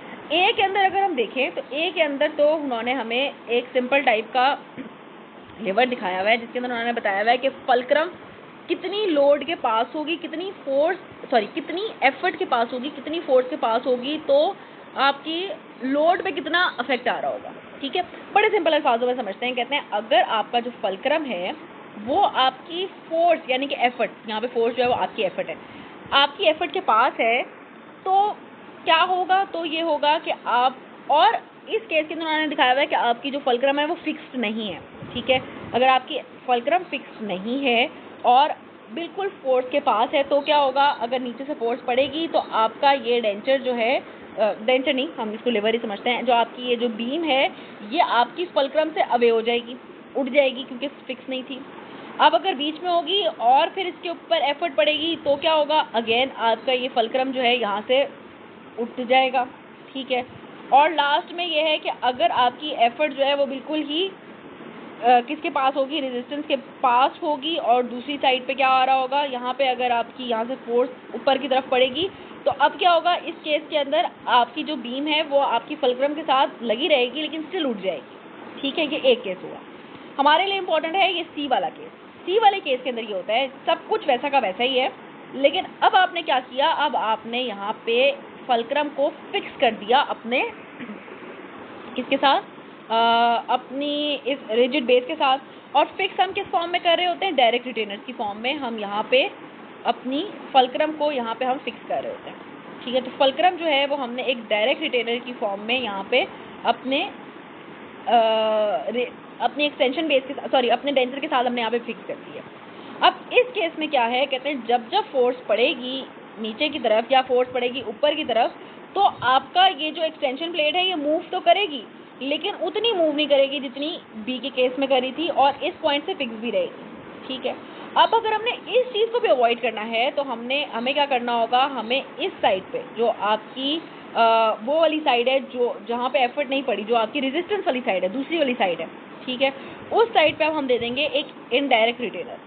अब ये इनडायरेक्ट रिटेनर क्या करेगा, जब यहाँ पे एक सपोर्ट आ जाएगी तो अब यहाँ से जितनी भी फोर्स पड़े, जितनी भी एफर्ट पड़े इस तरफ, अब ये फल्क्रम नहीं हिलेगा, अब ये लिवर नहीं हिलेगा, अब ये फल्क्रम नहीं हिलेगा क्योंकि हमने एक और रिजिड काउंटर पार्ट दे दिया हुआ है in the form of indirect retainer at the opposite end of the force. जहाँ पे भी फोर्स पड़ी है उसके अपोजिंग एंड पे हमने एक इनडायरेक्ट रिटेनर दे दिया हुआ। तो अब इससे हमें ये बात समझ आती है कि जहाँ पे भी आपका लिवर किसी किस्म का बन रहा हो वहाँ पे अगर हम डायरेक्ट रिटेनर के साथ साथ एक इनडायरेक्ट रिटेनर दे देंगे तो हम उस डेंचर की मूवमेंट्स को अवॉइड करवा सकते हैं। यही काम अब हमने ऊपर वहाँ पे करना है। जब हम पॉसिबल मूवमेंट पढ़ते चले जाएंगे तो हम देखेंगे कि उनको किस तरीके से हम रेजिस्ट करवा रहे हैं एक इनडायरेक्ट रिटेनर देके। ठीक है, ये उसको एग्जाम्पल हमने नीचे पढ़ी समझा और अब इसको टेक्स्ट में देखते हैं। अच्छा, यहाँ पे आप कहते हैं जो फर्स्ट टाइप की मूवमेंट आपकी हो रही होती है वो हो रही होती है about an axis through the most posterior abutment, जो अभी हमने देखा जो कि अपनी सैजिटल प्लेन की मूवमेंट थी। एक एक्सिस बन रहा था, वो एक्सिस क्या था, वो आपका था फल्क्रम लाइन जिसको हम कह रहे हैं। कहते हैं ये एक्सिस पास कर रहा होता है थ्रू दी एक्लूजल रेस या कोई भी रिजिड कॉम्पोनेंट जो कि आपकी प्राइमरी अबटमेंट्स के थ्रू से पास होता हुआ जा रहा है। ठीक है, अभी हमने देखा था आपकी centre line of the abutments most posterior abutments के थ्रू हमने एक एक्सिस ड्रॉ किया था, उसको हम कह रहे हैं फल्क्रम लाइन। उसके अक्रॉस आपकी डेंचर बेस जो है मूव हो रही होगी जब भी उसके ऊपर एक्लूजल लोड पड़ेगा। दो टाइप की मूवमेंट्स हैं, या तो एक्लूजल प्लेट जो है, सॉरी ये जो डिस्टल प्लेट है ये आपकी टिश्यू के अंदर धंसेगी। वो कब होगा, जब भी एक्लूजल लोड पड़ेगा। ठीक है, जब भी एक्लूजल लोड इज अप्लाइड तो ये जो आपकी डिस्टल एक्सटेंशन प्लेट है ये टूवर्ड्स दी सपोर्टिंग टिश्यू चली जाएगी। ठीक है, और जिसको मैंने क्या बताया था, इसको हम कहते हैं डिस्प्लेसमेंट, जब अंदर की तरफ जा रही होगी। और जब अवे जा रही होगी, जब उठ रही होगी, उसको हम कह रहे होते हैं डिसलॉजमेंट। डिसलॉजमेंट फोर्सेस पड़ती हैं तीन वजूहात की वजह से, या तो pull of the food between the opposing tooth surfaces, कोई स्टिकी फूड खा रहे हैं, उसको आपने खोला है तो वो अवे आ रहा है, ठीक है, अवे फ्रॉम द टिश्यू आपकी बेस आ रही है। या moving border of the affect of the moving border tissues, जो साइड वाले टिश्यूज हैं वो मूव किए, जिसकी वजह से आपके ये अगेन डेंचर जो है वो नीचे आने लग गया। और तीसरा, ग्रेविटी की वजह से आपका डेंचर जो है वो अवे फ्रॉम द टिश्यूज आ रहा है, ठीक है। अच्छा, ये हो गई हमारी मूवमेंट जो कि सैजिटल प्लेन के अंदर हो रही थी along the fulcrum line. Fulcrum line बहुत दफ़ा एक्सप्लेन कर ली क्या है। और दो तरह की मूवमेंट्स हैं, डिस्प्लेसमेंट अंदर की तरफ और डिसलॉजमेंट ऊपर की तरफ। Displacement due to occlusal forces, dislodgement due to these 3 forces, ठीक है। अच्छा, अब कहते हैं नीचे आ जाएं तो अगेन वही पुरानी बातें डिस्कस हो रही हैं। कहते हैं जो वर्टिकल टिश्यू वर्ड मूवमेंट्स हो रही होती हैं, इनके ये किस किस वजह से हो रही होती हैं कि आपका टिश्यू कितना उन फोर्सेस को रेजिस्ट कर सकता है, कितना एक्यूरेटली आपने फिट बनाई है डेंचर बेस की, और कितना एक्लूजल लोड जो है उसके ऊपर अप्लाई हो रहा है। यही 3 पॉइंट्स अभी हमने ऊपर पढ़े। अच्छा, और जो इन मूवमेंट्स को हम किस तरीके से अवॉइड कर सकते हैं, सबसे इम्पोर्टेंट पॉइंट अब आ रहा है इस टॉपिक को समझने के बाद। नंबर 1, हम इसको अवॉइड कर सकते हैं by the action of retentive clasp arms on terminal abutment. एक चीज़ हमने दे दी, ठीक है, आपने रिटेंटिव क्लैस्प आर्म्स देने हैं अपनी टर्मिनल अबटमेंट पे, जो कि हमने ऑब्वियसली दिए हुए ही होते हैं। दूसरी चीज़, आपने स्टेबलाइजिंग माइनर कनेक्टर्स देने हैं, ठीक है, इन conjunction with vertical support elements, जो कि इन the form of indirect retainers होंगे। यही बात मैंने अभी आपको एक्सप्लेन की थी, जो भी नीचे जाकर एक्सप्लेन कर रही थी, ताकि हम ये बात अच्छे से समझ सकें कि इनडायरेक्ट रिटेनर का अल्टीमेटली क्या काम आ रहा था। इनडायरेक्ट रिटेनर का यही काम था कि वो उन वर्टिकल मूवमेंट्स को अवॉइड करवा रहा था क्लास 1 लिवर के अंदर, ताकि आपका जो वो डेंचर बेस है वो ना घूमे, ठीक है। तो आपने क्या क्या चीज़ें दी इन टाइप 1 मूवमेंट्स को अवॉइड करने, फर्स्ट टाइप ऑफ मूवमेंट को अवॉइड करने के लिए आपने रिटेंटिव क्लैस्प आर्म्स दिए टर्मिनल अबटमेंट्स पे, ऑब्वियसली वो तो हमने देने थे, ठीक है। ये तो आपके एक दी फॉर्म ऑफ क्या हो जाएंगे, आपके डायरेक्ट रिटेनर्स हो जाएंगे, ठीक है। दूसरा आपने क्या दिए, आपने स्टेबलाइजिंग माइनर कनेक्टर्स दिए, जिनको हमने अपने एंटीरियरली फ्रेमवर्क के अंदर अटैच किया कुछ वर्टिकल सपोर्ट एलिमेंट्स के साथ in the form of indirect retainers, ठीक है। ये जो बीच में इतनी सारी लाइनें लिखी हुई हैं जो कि समझ नहीं आ रही, वर्टिकल सपोर्ट एलिमेंट्स और फ्रेमवर्क, ये बातें हमें तब डिटेल में समझ आएंगी जब हम माइनर करेक्टर्स पढ़ेंगे, जब हम इनडायरेक्ट रिटेनर्स पढ़ेंगे, तो हमें समझ आएगा ये बन किस तरीके से रहे थे, तो ये लाइनें हमें ज़्यादा क्लियर हो जाएंगी। इस टाइम पे सिर्फ आप इतना याद कर लो कि आपने रिटेंटिव क्लास दिए टर्मिनल अबटमेंट पे, और आपने दे दिए indirect retainers along with stabilizing minor connectors, ठीक है। ये 3 पॉइंट्स अगर याद कर लोगे, मोर देन इनफ है इस पॉइंट पे, ठीक है। ये हो गई हमारी फर्स्ट टाइप की मूवमेंट, और उनको हमने किस तरीके से अवॉइड करवाया, ये चीज़ें देख के। अच्छा, नेक्स्ट अब हमारे पास आता, अच्छा इसको अगर हम नीचे भी देख लेना तो और ज़्यादा हमें अच्छी एक चीज़ समझ आ जाएगी यहाँ पे, ठीक है। अब ये जो हमारा इनडायरेक्ट रिटेनर है ना, ये तो ये चीज़ थी हमारे पास, ठीक है।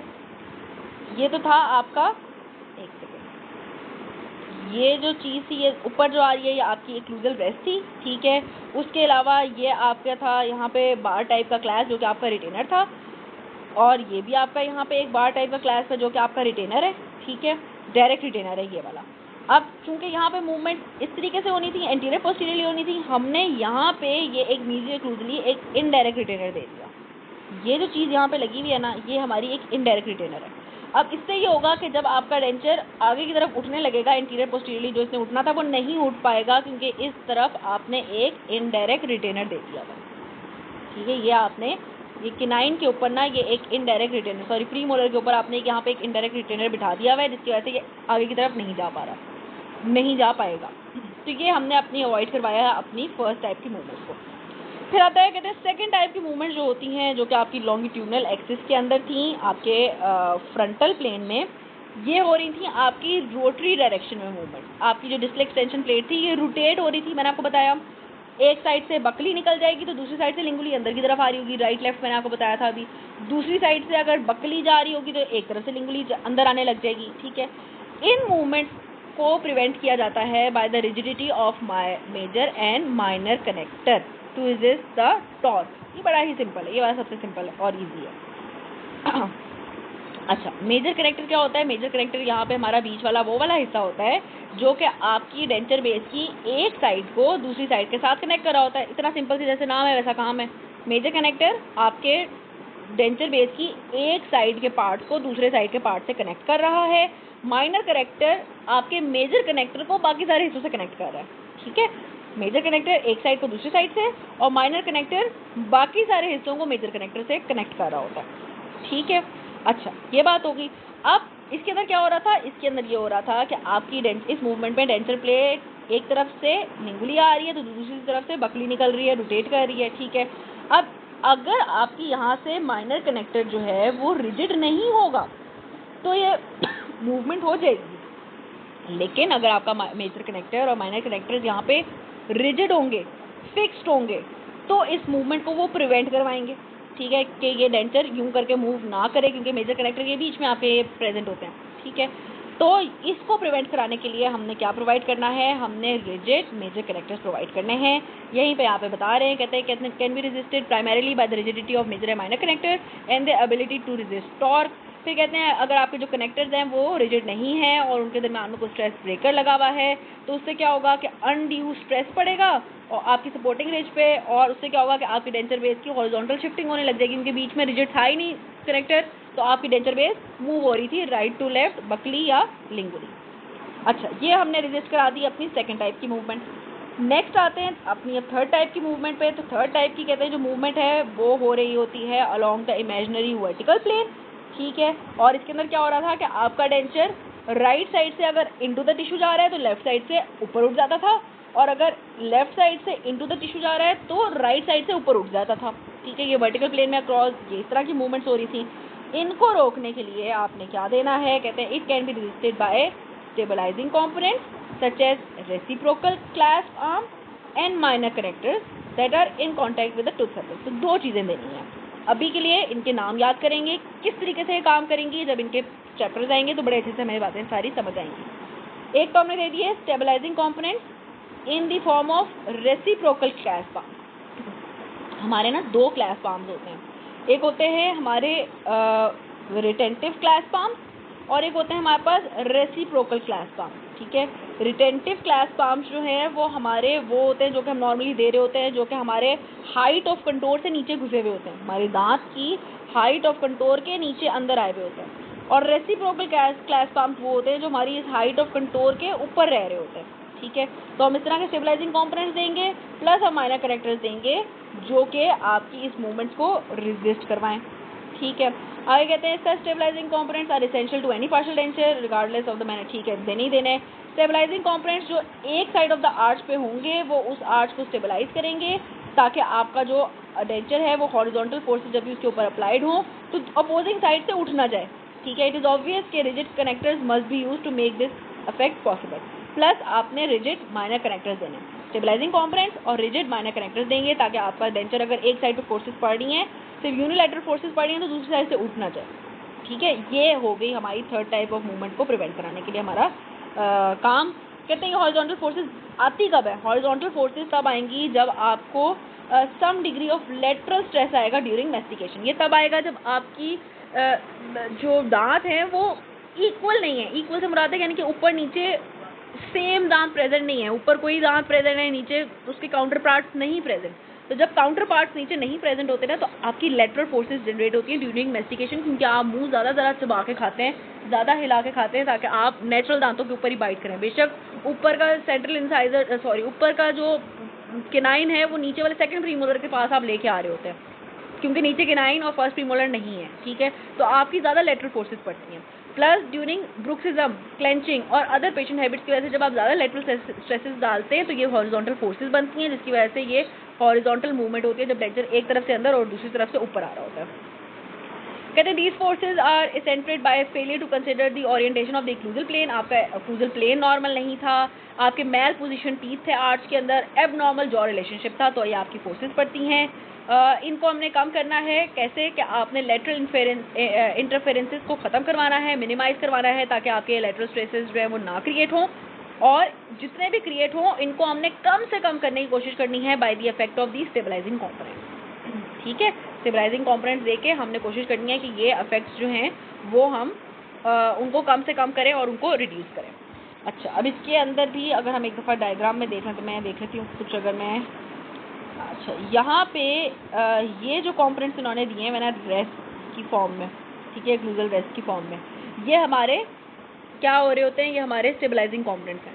ठीक है। स्टेबलाइजिंग कंपोनेंट्स एक नहीं होता, काफ़ी सारे हो सकते हैं, डिफरेंट टाइप के आप एक्लूजल रेस्ट दे सकते हैं ताकि ये आपके डेंचर को दोनों तरफ से क्या करें, सपोर्ट प्रोवाइड करें। अगर ये ना होते दोनों साइड्स पे तो क्या होता, यहाँ से डेंचर अंदर जाता, दूसरी तरफ से उठ जाता, लेकिन चूंकि यहाँ पे रेस्ट प्रेजेंट है तो जब यहाँ से इस तरफ फोर्स पड़ेगी और यहाँ से डेंचर अंदर जा रहा होगा तो ये दूसरी तरफ से इन डेंचर को उठने से अवॉइड करवाएगा। ठीक है, प्लस हम क्या दे रहे हैं, रेसिप्रोकल क्लैस्प आर्म्स दे रहे होंगे।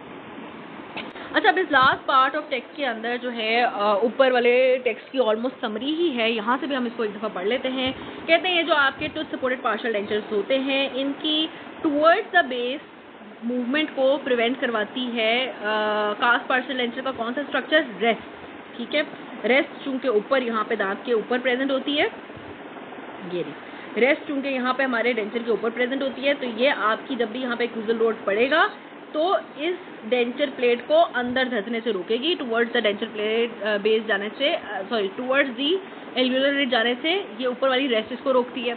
और away from the alveolar ridge जाने से कौन सा कंपोनेंट रोकता है, आपके डायरेक्ट रिटेनर्स। डायरेक्ट रिटेनर्स क्लैस की फॉर्म्स में होते हैं। क्लैस की फॉर्म में आपके दांतों को सर्कमफेरेंशियली उन्होंने घेरा हुआ होता है, आपके जो दांत का हाइट ऑफ कंटोर होती है उसके नीचे ये घुसे हुए होती हैं रिटेनर्स। ठीक है, तो ये रिटेनर्स क्या करते हैं कि आपके इस डेंचर प्लेट को अवे फ्रॉम दी प्लेट जाने से रोकते हैं।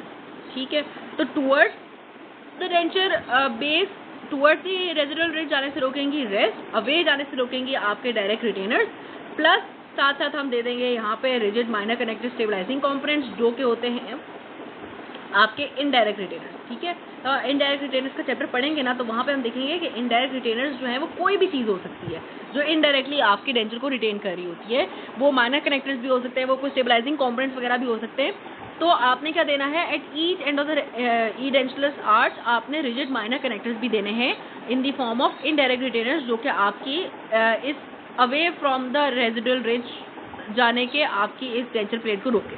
तो इस तरीके से आपने अपनी first of the 3 possible movements जो कि सैजिटल प्लेन के अंदर हो रही थी एंटीरियर पोस्टीरियरली, आपने उनको अवॉइड किया। सेकेंड टाइप की मूवमेंट्स को जो कि लॉन्गिट्यूडनल एक्सिस के अंदर थी, जो कि मैंने आपको बताया था बक्कोलिंगुली हो रही हैं, उनको हम रोकेंगे rigid components of direct retainers plus major connectors की मदद से। जब आपके मेजर कनेक्टर्स रिजिड होंगे तो टॉर्क नहीं डेवलप होगा, वो लॉन्गिट्यूडनल मूवमेंट्स नहीं होंगी। थर्ड टाइप की मूवमेंट्स जो कि आपकी हॉरिजॉन्टल मूवमेंट्स थी उनको रोकने के लिए हम देते हैं अपने स्टेबलाइजिंग कंपोनेंट्स। ठीक है, तो स्टेबलाइजिंग कंपोनेंट्स आपकी हॉरिजॉन्टल मूवमेंट्स को रोकेंगे। नीचे आ जाएं तो नीचे उन्होंने बात की हुई है, कहते हैं कोई भी जो प्रोस्थेसिस है वो सिंपली एक प्लेन में मूव नहीं करता, वो यूजली तीनों प्लेन्स के अंदर मूव कर रहा होता है। इसीलिए ये आरपीडी की जो कंस्ट्रक्शन है वो ज़रा काफ़ी कॉम्प्लेक्स होती है क्योंकि हमने इन तीनों मूवमेंट्स को एट वन टाइम रोक के रखना है। कभी भी ऐसा नहीं है कि सिर्फ एक आरपीडी सिर्फ एक ही डायरेक्शन में मूव कर रहा है, तीनों में मूव कर रहा होता है। नीचे आते हैं, नीचे रेस्ट को दोबारा से ज़रा डिटेल में पढ़ते हैं। यहाँ पे कहते हैं कि जो भी आपकी टिश्यू वर्ड मूवमेंट होनी होती है आपके डेंचर बेस की, उसको एक्लूजल रेस्ट जो है वो प्रिवेंट करवा रही होती हैं। रेस्ट कैसी होनी चाहिए, कहते हैं रेस्ट की एक तो कहते हैं रेस्ट की स्टीप वॉल्स नहीं होनी चाहिए। ठीक है, यानी कि यूँ बिल्कुल स्टीप नहीं जा रही हूँ वॉल्स। दूसरी, उसके अंदर लॉकिंग डव टेल ना बन रही हो। ठीक है, लॉकिंग डव टेल क्या होती है, डव की टेल होती है कुछ इस तरीके से। ठीक है, और जब इस तरीके की अगर आपकी एक्लूजल रेस्ट बनेगी तो उससे क्या होगा, ये अंदर जाके इसका कंपोनेंट लॉक हो जाएगा, ये ऊपर की तरफ मूव ही नहीं हो सकेगा। कहते हैं इस तरह के रेस्ट डिज़ाइन से ये होता है कि जो थोड़ी बहुत डेंचर के अंदर फ्री मूवमेंट आनी होती है क्योंकि आपका सॉफ्ट टिश्यू जो है वो मूव होना ही होना है, तो इस तरह के डिज़ाइन से क्या होता है कि वो जो थोड़ी बहुत फ्री मूवमेंट होती है वो नहीं हो पाती। जब वो थोड़ी बहुत फ्री मूवमेंट नहीं हो पाती तो अबटमेंट दांत के अंदर हॉरिजॉन्टल और टॉर्क फोर्सेस जनरेट होने लग जाती हैं इंट्राकोरोनली, जिसकी वजह से वो अबटमेंट टूथ को डैमेज कर सकती हैं अल्टीमेटली। ठीक है, तो ये बात होगी कि एक्लूजल रेस्ट किस तरह की डिज़ाइन ना की जाए। फिर आगे आ जाएं तो कहते हैं जो आपका टूथ सपोर्टेड डेंचर होता है, यानी कि कैनेडी क्लास 3 होती है जिसके आगे भी दांत है पीछे भी दांत है, जो टूथ सपोर्टेड डेंचर है, उस केस के अंदर मोस्टली आपकी हॉरिजॉन्टल फोर्सेज ही सबसे ज़्यादा पड़ रही होती हैं। हॉरिजॉन्टल फोर्सेज को किस तरीके से खत्म करना है, स्टेबलाइजिंग कंपोनेंट्स आपने देने हैं। ठीक है, स्टेबलाइजिंग कंपोनेंट्स देंगे इन दी फॉर्म ऑफ इंट्राकोरोनल रेस्ट, और ये रेस्ट जो है इस केस के अंदर ना सिर्फ आपको एक्लूजल सपोर्ट प्रोवाइड करेगी यानी कि आपके डेंचर को अंदर नीचे की तरफ जाने से रोकेगी, बल्कि इस केस के अंदर ये आपका स्टेबलाइजिंग कंपोनेंट भी बन जाएगी। बड़ी सिंपल सी बात हमने पढ़ी। टूथ सपोर्टेड के अंदर हॉरिजॉन्टल फोर्सेस सबसे ज़्यादा, हॉरिजॉन्टल फोर्सेस को रोकने के लिए स्टेबलाइजिंग कंपोनेंट्स देने होते हैं। स्टेबलाइजिंग कंपोनेंट्स इस केस के अंदर हमारे इंट्राकोरोनल रेस्ट हैं। यहाँ पे इंट्राकोरोनल रेस्ट ना सिर्फ एक्लूजल सपोर्ट देंगी बल्कि आपको हॉरिजॉन्टल स्टेबलाइजेशन भी देंगी। लास्ट में आ जाता है क्लास 1 क्लास 2 पार्शियल डेंचर्स, जिसके अंदर डिस्टल एक्सटेंशन प्लेट्स होती हैं। इन केसेस के अंदर या कोई भी ऐसा केस जहाँ पे आपकी डेंचर प्लेट बहुत ज़्यादा इलोंगेटेड है, वहाँ पे आपकी टूथ के साथ साथ आपकी टिश्यू की सपोर्ट भी रिक्वायर्ड होती है। तो उन केसेस के अंदर आपकी तीनों टाइप की मूवमेंट्स हो रही होंगी और उन तीनों टाइप को मूवमेंट्स को रेजिस्ट कराने के लिए हमने कोई ऐसा डेंचर बनाना है कि उसके हम सारे उसके अंदर कंपोनेंट्स दें, direct retainer, indirect retainer, stabilizing bridges, stabilizing components, ठीक है, रेसिप्रोकल आर्म, जो अभी चीज़ें हमने सारी पढ़ी, रिजिड कनेक्टर्स, ठीक है, ये सब चीज़ें हम अच्छे से उस डेंचर में दें ताकि इस तरह की सब मूवमेंट्स को हम मिनिमाइज कर सकें। ये हो गया हमारा यहाँ पे टेक्स्ट खत्म। अब हम देख लेते हैं कुछ डायग्राम्स जो अगर हमने मिस कर दी हैं तो उनको भी देख लेते हैं ताकि हम इस चैप्टर को ख़त्म करें। अच्छा, यहाँ पे एक फिगर 4.4 देखते हैं। यहाँ पे हमें बताया हुआ है, कहते हैं कि आपकी फल्क्रम से लेके रेजिस्टेंस तक जितनी लेंथ होती है उसको हम कहते हैं रेजिस्टेंस आर्म, और आपके फल्क्रम से लेके एफर्ट तक जहाँ जिस पॉइंट पे एफर्ट पड़ रही होती है वहाँ तक जितना डिस्टेंस होता है उसको हम कहते हैं एफर्ट आर्म, ठीक है। इस केस के अगर हम देखें, इस अंदर देखें तो ये हमारी एक्लूजल रेस्ट है, ये है हमारा फल्क्रम फिक्स पॉइंट, ठीक है, ये हमारा डेंचर है जिसके ऊपर यहाँ पे क्या पढ़नी है, एफर्ट पढ़नी है, फोर्स पढ़नी है, ठीक है। और पहले केस के अंदर हमने यहाँ पे क्लास दिया हुआ है जो कि हमारा रेजिस्टेंस का पॉइंट है। तो फल्क्रम से लेके यहाँ तक ये हो गया हमारे पास रेजिस्टेंस तक हो गया हमारा रेजिस्टेंस आर्म, और फल्क्रम से लेके यहाँ तक हमारा हो गया जहाँ पे फोर्स पढ़नी है एफर्ट आर्म, ठीक है। तो जब कहते हैं एफर्ट आर्म हमारा लॉन्गर है देन द रेजिस्टेंस आर्म, तो मैकेनिकल एडवांटेज होता है एफर्ट आर्म का, और जो भी एफर्ट के ऊपर फोर्सेस पड़ेंगी वो इस रेजिस्टेंस को पुल करवाएंगी, और ये रेजिस्टेंस जो है मतलब ये जो आपका दांत है इस अबटमेंट के ऊपर टिपिंग फोर्सेस पड़ेंगी। लेकिन अगर हम रेजिस्टेंस आर्म क्लैस यहाँ से उठा के इस मोलर पे दे दें तो इससे हो जाएगी हमारी क्रॉस आर्च स्टेबलाइजेशन, ठीक है। और इस क्रॉस आर्च क्लैश की मदद से क्या होगा कि हमारी जो रेजिस्टेंस आर्म थी उसका डिस्टेंस बढ़ जाएगा, वो यहाँ से फल्क्रम से शुरू होकर यहाँ तक चला जाएगा, और एफर्ट आर्म हमारी छोटी होगी जिसकी वजह से हमारी क्या होगी, अल्टीमेटली ज़्यादा बेटर रेजिस्टेंस क्रिएट हो जाएगी, ठीक है। ये सारी यहाँ पे बात होगी एफर्ट आर्म और रेजिस्टेंस की। आगे देखते हैं 4.6, ये वाली बातें हमने पढ़ ली हुई है। कहते हैं कि अगर कास्ट सर्कमफ्रेंशियल यहाँ पे डायरेक्ट रिटेनर है और मीजियो बक्कल अंडरकट के अंदर जा रहा है, ये क्लैस्प आर्म यहाँ से गुजरता हुआ आपकी मीजियो बक्कल अंडरकट के अंदर अगर घुस रहा है और ऊपर से आपका एक्लूजल लोड पड़ता है तो क्या होगा, ये आपका टाइप 1 लिवर बन गया। उससे क्या होगा कि आपके इस दांत की टिपिंग होगी किस तरफ, डिस्टली, ठीक है। और आपके दांत की क्या होगी, आपके इस अबटमेंट की भी मूवमेंट होगी, और आपके इस जो आपकी बेस है, जो एक्सटेंशन बेस है, इसकी भी vertically towards the tissue movement होगी, ठीक है। 4.7 पे आए तो 4.7 पे यही आपका वो बताया हुआ है, फर्स्ट टाइप की मूवमेंट यहाँ पे एक्सप्लेन की हुई है। यहाँ पे वर्टिकल एक्सिस जो कि आप नॉट वर्टिकल एक्सिस, यहाँ पे आपका वो ट्रांसवर्स एक्सिस जिसको हम फल्क्रम एक्सिस कह रहे होते हैं वो यहाँ पे बना के दिखाया हुआ है, जो कि आपकी मोस्ट पोस्टीरियर अबटमेंट्स के दरमियान में से गुजरता हुआ जा रहा है। यहाँ पे उन्होंने वही बताया हुआ है कि इसको रेजिस्ट करवाने के लिए हमने यहाँ पे एक क्या दे दिया हुआ है, यहाँ पे हमने एक तो ये दिया इनडायरेक्ट रिटेनर, ठीक है। ये इनडायरेक्ट रिटेनर जो है ये किस फॉर्म में हमने यहाँ पे दे दिया हुआ है, बार टाइप क्लैस दे दिया हुआ है बिटवीन द प्रीमोलर्स, ठीक है। तो ये क्या कर रहा है, ये हमारा एक बक्कल स्टेबलाइजिंग आर्म बन गया है जो कि हाइट ऑफ कंट्रोल के अंदर घुस रहा है मीजियो बक्कल अंडरकट के अंदर फर्स्ट प्रीमोलर पे, ठीक है। तो हमने ऊपर ही पढ़ा था कि इनडायरेक्ट रिटेनर हमने देना होता है अपनी इस फर्स्ट टाइप की मूवमेंट्स को रोकने के लिए, जो कि हमने इस केस में यहाँ पे दे दिया हुआ, ठीक है। अच्छा, आगे देखें तो फिगर आ जाती है हमारे पास ये 4.8। अच्छा, 4.8 में दो टाइप के इन्होंने क्लास दिखाए हुए हैं, एक केस के अंदर बार टाइप रिटेनर दिखाया हुआ है और एक टाइप के अंदर उन्होंने हमारा क्लास जो सर्कमफ्रेंशियल क्लास होते हैं जिसको हम रिटेंटिव आर्म भी कह रहे होते हैं वो दिखाया हुआ है, ठीक है। रिटेंटिव आर्म जो होता है वो आपके हाइट ऑफ कंटोर के थोड़ा सा नीचे से गुजरता हुआ जा रहा होता है, और जो रेसिप्रोकल आर्म होता है जो कि हमने पढ़ा था अपनी इन्हीं मूवमेंट्स में, जो फर्स्ट टाइप की मूवमेंट्स को अवॉइड करने के लिए हम रेसिप्रोकल आर्म दे रहे थे, वो हमारी थोड़ा सा हाइट ऑफ कंटोर के ऊपर रह रहा होता है और वो आपकी लिंगुअल साइड पे आ रहा होता है, ठीक है। ये उसी चीज़ को उन्होंने ज़्यादा से यहाँ पे एक्सप्लेन करते हुए दो टाइप के हमारे क्लास आर्म्स, रिटेंटिव आर्म्स वगैरह दिखाए हैं, ठीक है। बाकी ऐसा कोई इसमें कोई डिफरेंस नहीं आ जाता। नीचे आते हैं तो नीचे इन्होंने बताया हुआ है 4.10 में कहते हैं अगर आपके जो क्लैस्प्स हैं वो एक्लूजल और इंसाइडल सरफेस के पास होंगे तो वो ज़्यादा टिपिंग फोर्सेस इम्पार्ट करेंगे आपकी किसके ऊपर, अबटमेंट के ऊपर। तो इसलिए हमने इनको क्या करना है, एक्लूजल प्लेन से थोड़ा सा नीचे रखना है। और बिल्कुल लास्ट में हमारे पास दिखाए हुए हैं दो टाइप के, वही जो मैंने आपको आर्म्स बताए हैं, एक रिटेंटिव आर्म और एक रेसिप्रोकल आर्म। रिटेंटिव आर्म थोड़ा सा हाइट ऑफ कंटोर के नीचे और रेसिप्रोकल आर्म थोड़ा सा हाइट ऑफ कंटोर के ऊपर। और कहते हैं इनको प्रॉपर लोकेशन पे देने के लिए हमने क्या करना होता है, अपनी अबटमेंट्स को थोड़ा बहुत कंट्रोल करना होता है ताकि वो फेवरेबल पोजीशन में आपके ये आर्म्स जा सकें। तो ऑफ कोर्स हम उसको बर्ड से थोड़ा, जो हमने पहले भी पढ़ा हुआ है, माउथ प्रिपरेशन करनी होती है, तो हम थोड़ी बहुत माउथ प्रिपरेशन करेंगे ताकि आपके आर्म्स जो हैं वो प्रॉपर पोजीशन के अंदर एडजस्ट हो सके। यहाँ पे हमने अपना चैप्टर कंप्लीट कर लिया। इंपॉर्टेंट बातें यहाँ पे जो याद करने वाली थी वो आपकी सिंपल मशीन्स के नाम थे, लिवर की टाइप्स थी, पॉसिबल मूवमेंट्स थी और उन मूवमेंट्स को अवॉइड किस तरीके से करना है वो। ये बातें एमसीक्यू में पूछी जा सकती हैं मेनली, और यूक्यू भी इनके ऊपर आ सकता है। सिंपली जितनी बातें बताई हैं ये अच्छे से अगर आपको समझ आ गई हैं, इन्हीं को आपने थोड़ा सा रिवाइज कर लेना है, अलग से आप इनको नोट्स में लिख लें तो आपका ये चैप्टर जो है वो बहुत ही अच्छे से कंप्लीट हो जाता है।